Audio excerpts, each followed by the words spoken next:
आपदा को लेकर सीएम धामी ने मंत्रियों के साथ की बैठक। राहत बचाव कार्यों को लेकर हुई चर्चा। मुख्य सचिव आनंद बर्धन सहित अन्य उच्च अधिकारी भी रहे मौजूद। पंचायत चुनाव के बाद कांग्रेस का प्रदेश सरकार पर गंभीर आरोप। कांग्रेस प्रदेश उपाध्यक्ष सूर्यकांत धस्माना बोले, जिला पंचायत सदस्यों की लगाई जा रही बोली। निर्वाचन आयोग की कार्यशैली पर भी उठाए सवाल।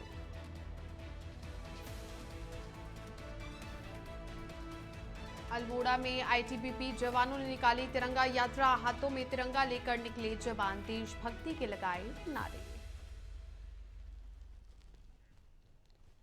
देहरादून में जिला आबकारी अधिकारी कार्यालय का औचक निरीक्षण। आबकारी आयुक्त अनुराधा पाल ने लिया जायजा। कार्यस्थल से नदारद मिले अधिकारी कर्मचारियों को थमाया कारण बताओ नोटिस।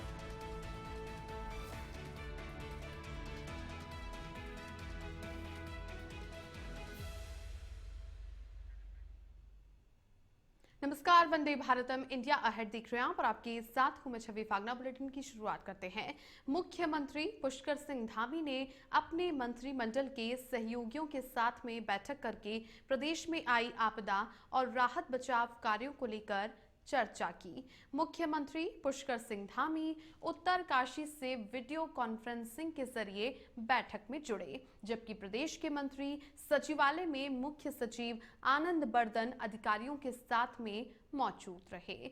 मुख्यमंत्री पुष्कर सिंह धामी ने उत्तरकाशी में आपदा राहत बचाव कार्यों को लेकर के मंत्रियों से चर्चा की। इसके साथ ही उन्होंने प्रदेश में ऐसी आपदाओं को रोकने के लिए केंद्रीय संस्थानों से भी रिसर्च कराने की बात कही है। प्रदेश के कैबिनेट मंत्री गणेश जोशी और सौरभ बहुगुणा ने भी राहत और बचाव कार्यों की जानकारी दी और कहा कि जल्द ही फंसे हुए सभी लोगों का रेस्क्यू कर लिया जाएगा। मुख्यमंत्री पुष्कर सिंह धामी यहां पर बैठक लेते हुए नजर आए और साथ ही साथ मंत्रिमंडल के जो तमाम सहयोगी हैं उनके साथ में बैठक में प्रदेश में आई आपदा और राहत बचाव के कार्यों को लेकर के मुख्यमंत्री ने चर्चा की। साथ ही मुख्यमंत्री पुष्कर सिंह धामी उत्तरकाशी से वीडियो कॉन्फ्रेंसिंग वीसी के माध्यम से जुड़े और बैठक के अंदर उन्होंने अधिकारियों से फीडबैक भी लिया। और जबकि प्रदेश के जो मंत्री है सचिवालय में मुख्य सचिव सीएस के साथ आनंद बर्धन अधिकारियों के साथ में वो मौजूद रहे, मीटिंग भी उनकी हुई, जिसके बाद में मुख्यमंत्री को फीडबैक भी उन्होंने दिया है किस प्रकार का राहत जो बचाव कार्य है वो ग्राउंड पर किस प्रभाव रूप में चल रहा है। और मुख्यमंत्री धामी ने उत्तरकाशी में आपदा राहत बचाव कार्यों को लेकर के मंत्रियों से बातचीत भी की। इसके साथ ही उन्होंने प्रदेश में ऐसी आपदाओं को रोकने के लिए केंद्रीय संस्थानों से भी रिसर्च कराने की बात कही है। इन जो तमाम आपदा यदि आती है तो ऐसे में जो सेंट्रलाइजेशन जो ऑर्गेनाइज है संस्था है वो किस प्रकार से रिसर्च करे ताकि इसकी पूर्ण जानकारी मिल सके। और प्रदेश के जो कैबिनेट मंत्री है गणेश जोशी और सौरभ बहुगुणा ने भी राहत और बचाव कार्यों की जानकारी दी। देखिए, आज के समय में सबसे बड़ी आवश्यकता जो आपदा पीड़ित है उनको राहत देने की है। माननीय मुख्यमंत्री जी खुद ग्राउंड जीरो पर हैं, वहीं से उन्होंने वीडियो कॉन्फ्रेंसिंग से इस मीटिंग में प्रतिभाग किया है। और अभी तक की जो सरकार ने अभी तक आपदा राहत में जो काम किए, कितने लोगों को वहां से देहरादून या मातुल लाया गया उसके विषय की जानकारी दी है। और इस समय पूरी सरकार आपदा पीड़ितों के साथ में खड़ी है। नहीं, देखिए, जिस तरीके से उत्तरकाशी में आपको मालूम है 5 तारीख को बहुत भीषण आपदा आई थी और राज्य सरकार पूरी तरह से कोशिश कर रही है कि आपदा पीड़ितों के साथ खड़ी हो सके, रेस्क्यू मिशन जल्दी से जल्दी चल सके। मैं सारी केंद्र की एजेंसीज़ का और प्रदेश की आपदा एजेंसीज़ का बहुत बहुत धन्यवाद करता हूँ कि उन्होंने इतनी विपरीत परिस्थितियों में भी, इतने ख़राब मौसम के बाद भी उन्होंने पटवारी पहुंचकर उन्होंने वहां पर जो है आपदा का काम, प्रबंधन का काम शुरू किया है। सुबह प्रातःकालीन ही हमारे रेस्क्यू ऑपरेशन स्टार्ट हो गए थे और लगभग 9 बजे तक तो 9:30 बजे तक हमारे 30 सॉर्टीज़ हो चुकी थी, जो हमारे हेलीकॉप्टर्स लगे हैं, और लगभग 70-80 लोगों को रेस्क्यू भी किया जा चुका है। और अभी लगातार ये ऑपरेशंस चल रहा है, और अंदाज ये है कि लगभग 250 के लोग और हैं जिन्हें हमें रेस्क्यू करना है, और कोशिश यही रहेगी कि आज हम इस रेस्क्यू ऑपरेशन को। उत्तराखंड में त्रिस्तरीय पंचायत चुनाव समाप्त होने के बाद अब जिला पंचायत अध्यक्षों और ब्लॉक प्रमुखों के चुनाव को लेकर कांग्रेस ने प्रदेश सरकार पर कई गंभीर आरोप लगाए हैं। चुनाव प्रक्रिया के दौरान राज्य निर्वाचन आयोग की कार्यशैली पर भी कांग्रेस ने कई सवाल उठाए। कांग्रेस के प्रदेश उपाध्यक्ष सूर्यकांत धस्माना ने कहा कि जिला पंचायत सदस्यों और क्षेत्र पंचायत सदस्यों की बोली लगाई जा रही है, कहीं 1 करोड़ रुपए तो कहीं 50 लाख रुपए इसके लिए तय किया जा रहा है। और ऐसे में कांग्रेस प्रदेश सरकार पर आरोप लगाती हुई नजर आ रही है। चूंकि उत्तराखंड में त्रिस्तरीय पंचायत के चुनाव हुए, वो जैसे ही समाप्त हुए, इसके बाद में जिला पंचायत के जो अध्यक्ष हैं, इसी को लेकर के और ब्लॉक प्रमुखों के चुनाव को लेकर अब कांग्रेस और बीजेपी दोनों ही आमने सामने होती हुई नजर आ रही है और कांटे की टक्कर देखी जा रही है। इसी को लेकर के कांग्रेस पार्टी ने जो प्रदेश की भाजपा सरकार है उस पर गंभीर आरोप लगाए हैं, और जो चुनावी प्रक्रिया है इसके दौरान राज्य निर्वाचन आयोग की जो कार्यशैली है इस पर भी कांग्रेस पार्टी ने सवाल खड़े किए हैं। विरोध कर रहे थे और हमारा विरोध तार्किक था। हमारा विरोध पूरे तरीके से तर्कों पर आधारित था। देहरादून जिस प्रकार से लगातार रिजर्व किया जा रहा है उसके प्रति जो आक्रोश था लोगों में, इसी प्रकार से राज्य के अन्य जनपदों में भी एक जबरदस्त तरीके से पूरे हर जनपद में इस मामले में लोगों में गुस्सा था। अब हमने रिप्रेजेंटेशन राज्य निर्वाचन आयोग और राज्य सरकार में किया था। अब राज्य सरकार ने पुनः जिस प्रकार से आरक्षण था उसको यथावत रखा है। हमारा विरोध अभी भी है। राज्य निर्वाचन आयोग की भूमिका जिस प्रकार की रही है पूरे चुनाव में। उत्तरकाशी आपदा के बाद में रेस्क्यू ऑपरेशन लगातार जारी है। रेस्क्यू ऑपरेशन में बाहर निकाले गए घायलों को इलाज के लिए अस्पतालों में भर्ती करवाया गया है। प्रदेश के स्वास्थ्य सचिव डॉक्टर आर राजेश कुमार ने बताया कि अभी तक 13 घायलों को अस्पताल में भर्ती करवाया गया है। 8 घायल उत्तरकाशी में भर्ती हैं और 3 लोगों को ऋषिकेश एम्स और 2 मरीजों को जिला हॉस्पिटल देहरादून में भर्ती करवाया गया है। इनमें एक व्यक्ति को हेड इंजरी हुई है जिसकी कंडीशन काफी क्रिटिकल है। अब ऐसे में जो आपदा यहां पर हुई थी उत्तरकाशी में, अब इसके बाद में रेस्क्यू ऑपरेशन लगातार जारी है और रेस्क्यू ऑपरेशन में आप देख रहे हैं कि दिन ब दिन यहां पर प्रशासनिक तौर पर जो और भी ज्यादा टीमें हैं वो तैनात की जा रही है।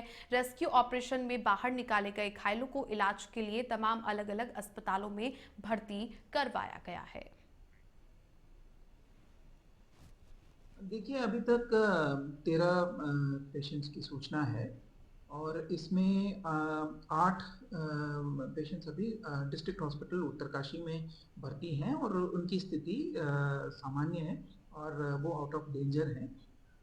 बाकी 3 पेशेंट्स को 108 के माध्यम से एम्स ऋषिकेश भर्ती करा दिया गया है।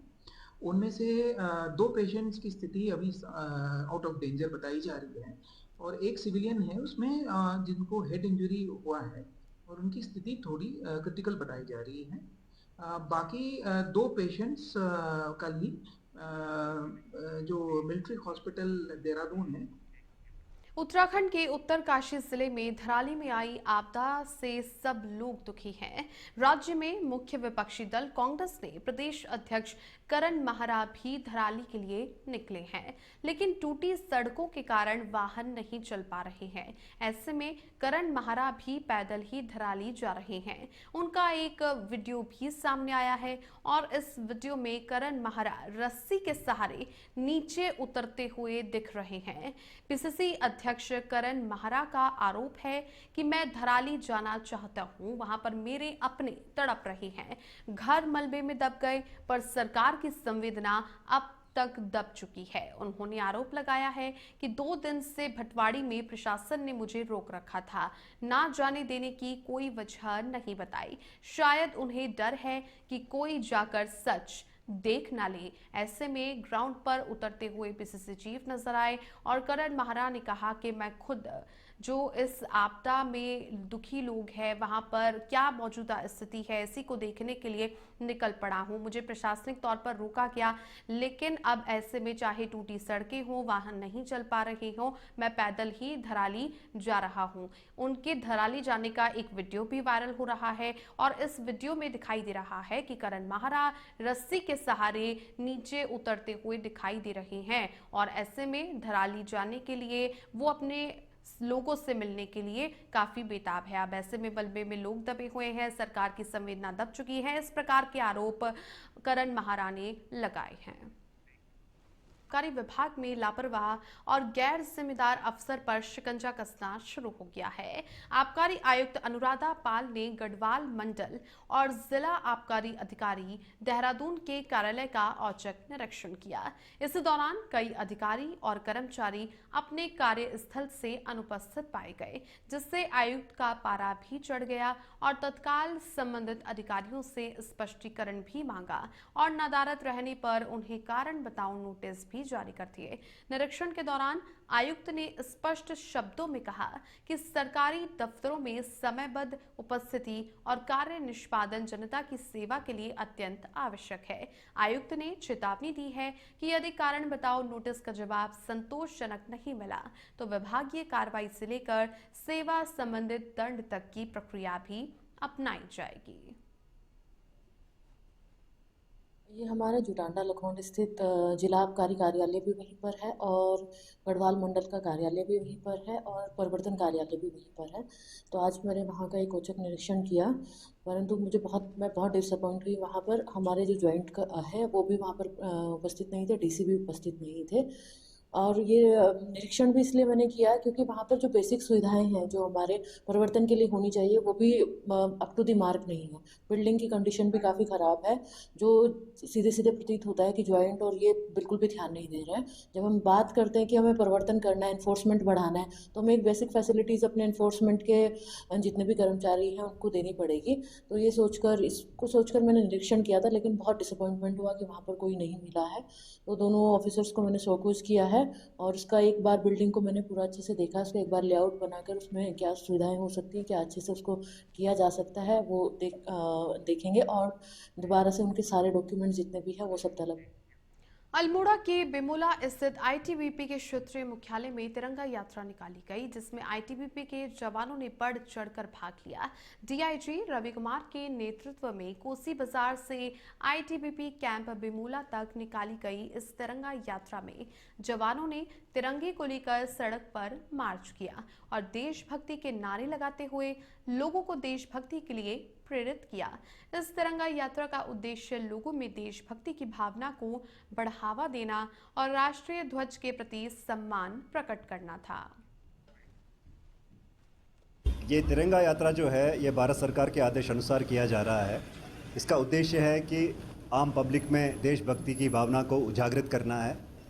हम लोग अपने कैंप्स में करते ही रहते हैं, परंतु 1 से 15 के बीच में पूरे देश में ऐसी रैलियां निकलती रहेंगी ताकि देश में जो आम जनता है उनको देश के प्रति देश की भक्ति जो है उसमें बढ़ोतरी लानी है और उन सभी शहीदों को याद करना है जिनकी शहादत से हम आज स्वतंत्र हैं। सरोवर नगरी नैनीताल और उसके आसपास सुबह से ही मौसम का मिजाज बिगड़ने लग गया, जिसके चलते मूसलाधार बारिश के बौछारें पड़ने से जनजीवन अस्त व्यस्त हो गया। बता दें कि 7 अगस्त को मौसम सुहावना रहा और पर्यटक नदारद रहे, जिसके चलते नैनीताल के अधिकांश होटल गेस्ट हाउस खाली हो चुके हैं। बाजारों में सन्नाटा छाया हुआ है। सुबह से ही नौका चालक, घोड़ा टैक्सी चालकों और रोजमर्रा व्यापारी को काफी परेशानियों का सामना करना पड़ रहा है और इधर बारिश की वजह से पर्यटक भी पहाड़ों की ओर आने से कतरा रहे हैं। उत्तरकाशी के धराली में बादल फटने की घटना पर बीजेपी के पूर्व विधायक नवीन चंद्र दुमका ने गहरा शोक जताया। उन्होंने कहा कि धराली क्षेत्र में बादल फटने से हुई भीषण प्राकृतिक आपदा में भारी जनधन की क्षति की सूचना अत्यंत दुखद है। उन्होंने कहा कि ये समय धैर्य, एकजुटता और मानवीय सेवा की भावना से एक दूसरे के साथ खड़े होने का है। मुख्यमंत्री खुद इस राहत कार्य की मॉनिटरिंग कर रहे हैं। उत्तरकाशी के धराली में जो अत्यंत भयावह प्राकृतिक आपदा आई है, निश्चित रूप से पूरे उत्तराखंड में जगह जगह से इस प्रकार की डरावनी सूचनाएं आती रहती हैं और जो वहाँ पर हुआ है, जिस प्रकार का पहाड़ है ढलानदार और पानी ऊपर से आया है, उसमें तो चेतावनी भी काम नहीं कर पाई। अत्यंत बेग के साथ और मलबे के साथ जो है पूरा एक कस्बा नष्ट हो गया। दूसरा पक्ष बचाव और राहत का है, जिसको सरकार मुस्तैदी के साथ कर रही है। भारत सरकार, उत्तराखंड सरकार की सभी राहत की विंगें, स्थानीय लोग, स्थानीय प्रशासन, जनता सब उसमें हरिद्वार के लालडांग क्षेत्र में घंटों हो रही बिजली कटौती से परेशान स्थानीय लोगों ने यूपीसीएल ऑफिस पहुंचकर अपनी नाराजगी व्यक्त की। कांग्रेस के नेता गुरजीत लहरी के नेतृत्व में पहुंचे स्थानीय लोगों ने अधिशासी अभियंता को बिजली की सप्लाई सुचारू करने की मांग को लेकर पत्र सौंपा। साथ ही जल्द सप्लाई ठीक न होने पर यूपीसीएल ऑफिस पर धरना देने की चेतावनी भी दी। वहीं अधिशासी अभियंता दीपक सैनी का कहना है कि बारिश के मौसम के कारण कई जनरेशन प्लांट पर सिल्ट आ जाने से विद्युत उत्पादन में कमी आई है। बारिश में कमी आने पर सप्लाई पूरी तरह से ठीक हो जाएगी। विद्युत विभाग द्वारा रात को लगभग 4-4.5 घंटे की रोस्टिंग करना स्टार्ट कर दिया गया बिजली कटौती, जिससे एकदम से सारा जो हमारा एक शेड्यूल है ग्रामीण क्षेत्र का वो डिस्टर्ब हो गया है। और बच्चों की पढ़ाई का समय होता है, कामकाज का समय होता है, और वैसे भी हमारा जंगली क्षेत्र है। रात को समय जो 8 बजे से लेकर 10 बजे तक का ये मूवमेंट का समय है। तो मैं उसको लेकर के आज एक्शन साहब के पास आया था। मेरी इनसे वार्ता हुई तो उन्होंने मुझे 12:30 बजे का टाइम दिया था। तो मैं इनसे आज एक पत्र के माध्यम से इनको मैंने निवेदन भी किया और चेताया भी है कि 1 सप्ताह का समय अगर आप ये बिजली कटौती अगर आप बंद करते हैं तो ठीक है, नहीं तो मैं आपके खिलाफ अनिश्चितकालीन। इस बुलेटिन में फिलहाल के लिए इतना ही। आप देखते रहिए इंडिया अहेड। नमस्कार।